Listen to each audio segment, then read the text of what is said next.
My name is Madison, and I need to tell you something that happened to me that changed everything. But first, you need to understand how I got here. You need to feel what it was like to be invisible in the one place that's supposed to love you no matter what. Growing up in my house was like being a ghost. Everyone could walk right through me and nobody would notice. My older sister, Rachel, she was the sun. Everything orbited around her. My mom made her favorite meals every night. My dad went to every single one of her competitions. I remember sitting at the kitchen table doing my homework while they planned her future like it was the most important thing in the world. And me, I was the background noise, the one they forgot to pick up from practice. The one whose report card got filed away without a glance. I wasn't angry about it back then. I was just used to it. I learned early that my job wasn't to shine. My job was to make sure Rachel's light didn't get blocked. School became the place where I tried to prove I mattered. I worked. I studied. I joined clubs and volunteer groups. I thought if I just did enough, if I tried hard enough, maybe they'd finally see me. But somehow, no matter what I accomplished, it always got smaller when I said it out loud at home. I'd get a good grade and my mom would ask, "But did you help Rachel study?" I'd make the soccer team and my dad would say, "That's nice, but Rachel's team is going to regionals." Nothing I did was ever the right thing. Or maybe I was just the wrong person to them. When I turned 18, everything shifted. I landed an internship at this marketing company called Bright Media. It was a real job, real money, real responsibility. I was a file organizer and assistant at first, but I was hungry. I stayed late. I learned everything I could. I asked questions. I studied the way the senior strategists worked. Nobody told me to do this. I just knew I had to prove something. 3 months in, my boss pulled me into a meeting. She asked me to help develop a new campaign for a major client. Not just help, lead it. I remember my hands shaking when she said those words. This was it. This was my moment to show what I could do. I threw everything into that campaign. I spent weekends researching. I created mood boards. I tested different angles and messages. I stayed at the office until midnight working on presentations. And when we pitched it, the client loved it. They chose our direction. Everyone in the room knew whose idea it was. My boss even said in front of the team, "This came straight from Madison's mind." I drove home that day feeling like I was finally floating. I had finally done something undeniable. I walked through the front door and found Rachel sitting at the kitchen table with my mom. They were looking at something on Rachel's laptop. "Madison, come here," my mom called out. I walked over, still riding this high, ready to tell them about the client win. Rachel turned the screen toward me. She was smiling this smile I'd seen 1,000 times before. This smile that meant trouble. "Look," she said, "I got promoted." My chest stopped. "At what job?" "Bright Media," she said. "That marketing company you work at." I didn't understand. She didn't work there. She had never worked there. I would have seen her. I would have known. "We placed her there," my mom said proudly. "Through a connection. She starts next week in the social media department." Next week. Rachel was starting next week at MY Company, where I had been grinding, where I had finally built something. That's great," I heard myself say. But inside, something was already breaking. The first week with Rachel at the office felt normal. She got shown around. She went to meetings. She smiled at everyone. Nobody told me she was my sister. We just worked in the same building. That part didn't bother me. What bothered me started the second week. I was in the break room making coffee when I heard Rachel talking to another new hire. She was describing one of the campaign ideas. My campaign idea. The one that just won us a major client.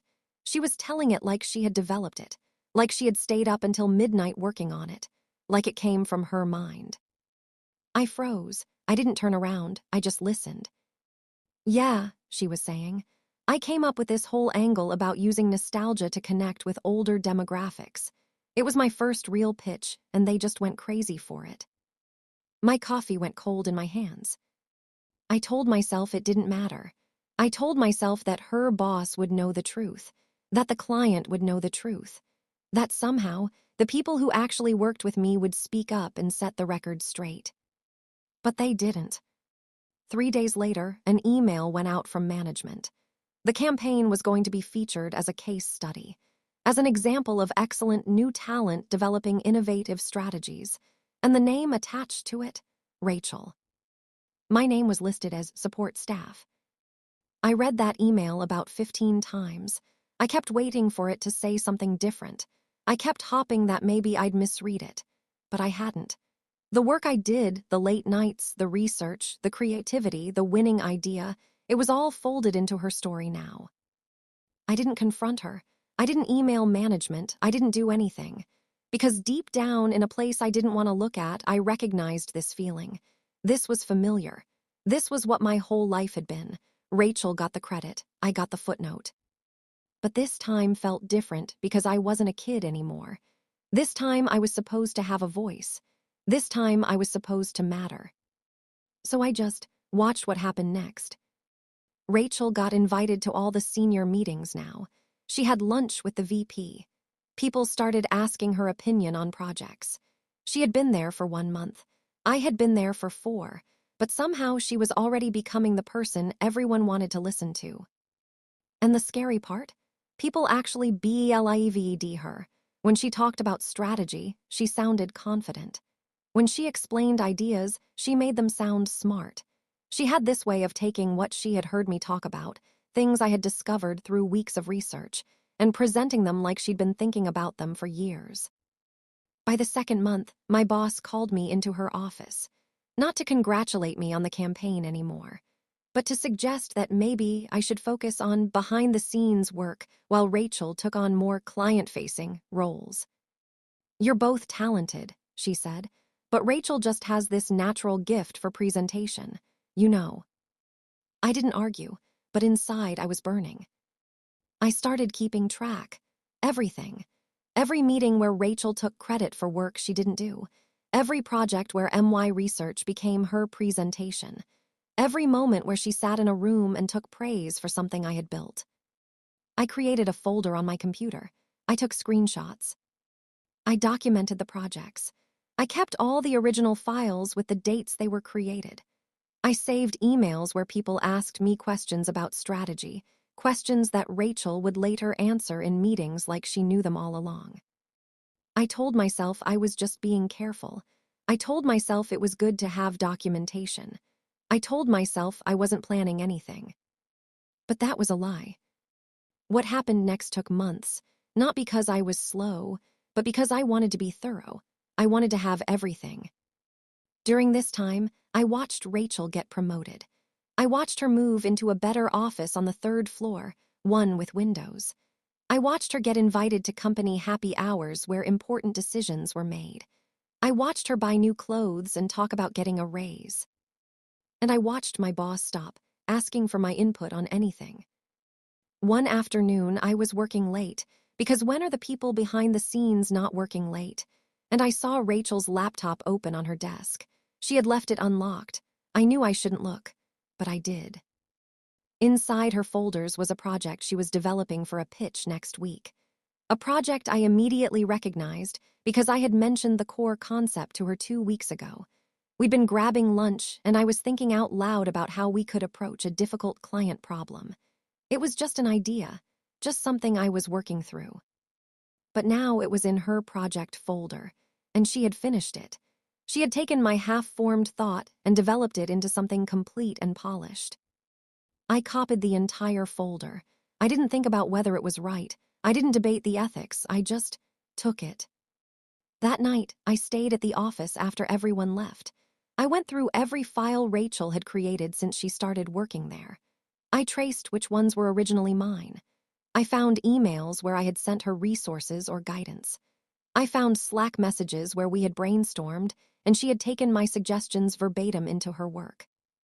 There were DOZNS. I compiled it all: dates, times, file creation records, email threads, everything. I created a presentation that showed the parallel timeline, my original work, then Rachel's version, then the credit Rachel received. It took 3 hours. When I finished, I sat back and looked at what I had created, and something inside me went cold. Because I realized I wasn't collecting proof. I was collecting a weapon. The breaking point came the week before Christmas. Rachel came home because she also lived at home, living in the same house while the whole time taking credit for my work. And she announced at dinner that she had just been asked to lead the entire Q1 campaign strategy, the biggest project of the year. It would be her name on the deliverables. My mom clapped. My dad smiled like he was proud. My mom said, "We always knew you had it in you, Rachel. We always believed in you." I was sitting right there. I had been helping with preliminary research on that campaign. I had sent her insights that she would definitely use. And they said nothing to me. After dinner, I went to my room and I just sat there, and I made a decision. I called Adrian. He's Rachel's boss, the CEO of Bright Media. I had met him a few times at the office. He seemed like someone who cared about accuracy, someone who paid attention to details. "I need to show you something," I said on the phone, "about the work Rachel has been developing." I sent him the folder, everything, all the documentation, all the proof. I don't think I actually believed he would do anything with it. I think I was just tired of carrying this alone. I think I wanted someone else to see what I saw, to confirm that I wasn't crazy for feeling like I was being erased. He called me back 30 minutes later. "Is all of this accurate?" he asked. "Every single file," I said. "Every date, every project." "Did anyone else know about this?" "No," I said, "just me." He was quiet for a long moment.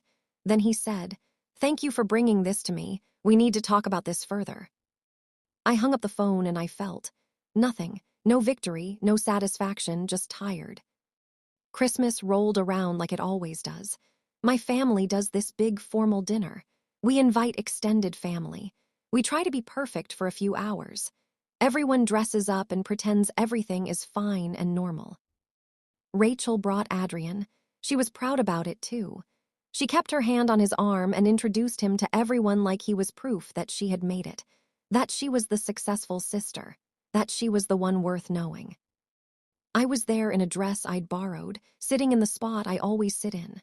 Quiet, out of the main light. We were halfway through dinner when Rachel stood up. She clinked her wine glass and everyone turned to look at her. This was her moment. She loved moments like this. "I want to introduce you all to Adrian," she said, her voice so loud and proud. "He's the CEO of my company, and I want to tell you about my sister, Madison, who also works there." My stomach dropped. "Madison," she continued, "works in the support department. She helps organize files and assists with projects. But I'm the one who actually develops the strategy." She smiled like this was just a fun fact, like she was being helpful by clarifying. "Madison has never been very ambitious, honestly. She's always been a little scared to really push herself, but I have always been someone who goes for it." My parents were looking at me with that familiar expression, like they felt sorry for me, like they had known all along that I wasn't enough. Adrian set down his fork, very slowly, very deliberately. "That's interesting," he said. His voice was quiet, but something about it made the whole room freeze.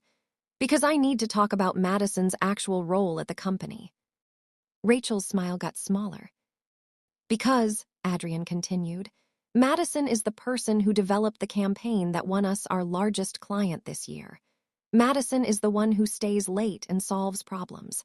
Madison is the creative force behind most of the work that you've been taking credit for." Rachel's face went white.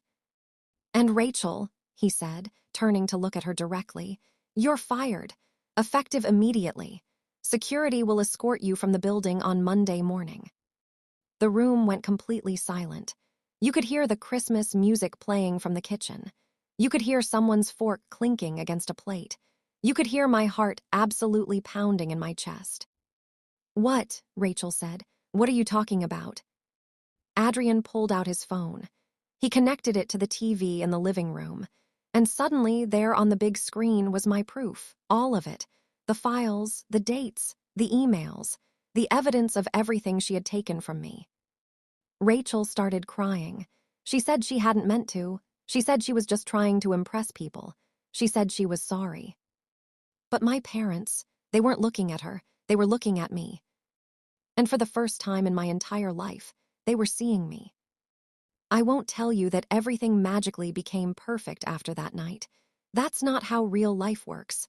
My parents didn't suddenly become the parents I always wanted. Rachel didn't suddenly respect me. My family didn't transform into something whole and healthy. But something inside me changed. I realized that I had been waiting my entire life for someone else to validate me. I had been hoping that one day my family would notice, that my boss would care, that people would just automatically give me credit for my work if I was good enough. But that's not what happens. What happens is that you have to demand to be seen. You have to collect your own proof. You have to know your own worth even when nobody else does.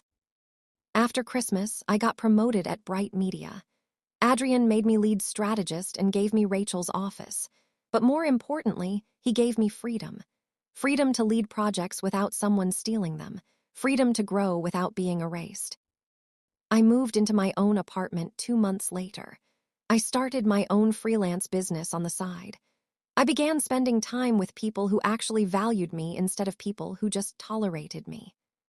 And Rachel, she struggled for a while. She had to start over at a different company where nobody knew her, where she couldn't ride on other people's work. My parents called me a few times to apologize. We text on holidays now. It's not perfect, but it's something. What matters is that I'm not waiting for them to make it perfect anymore. Here's what I need you to understand if you're watching this and you see yourself in my story. If you're the person who's been invisible, who's been told you're not enough, who's watched other people take credit for what you built, you don't have to stay in that position. You don't have to keep collecting proof, hoping someone will finally see you. You don't have to wait for a boyfriend or a boss or a family member to validate your existence. Your worth doesn't come from their approval. It comes from knowing yourself, from understanding what you've built, from being willing to walk away from people who don't value you. The most powerful thing I did wasn't collecting evidence. It wasn't even telling Adrian what happened. The most powerful thing I did was deciding that I was worth more than what my family was offering me. I decided I was worth a better life. And that decision changed everything. If you're invisible right now, somewhere in your family or your job or your relationships, I'm telling you, you don't have to stay that way. You just have to be brave enough to step into the light.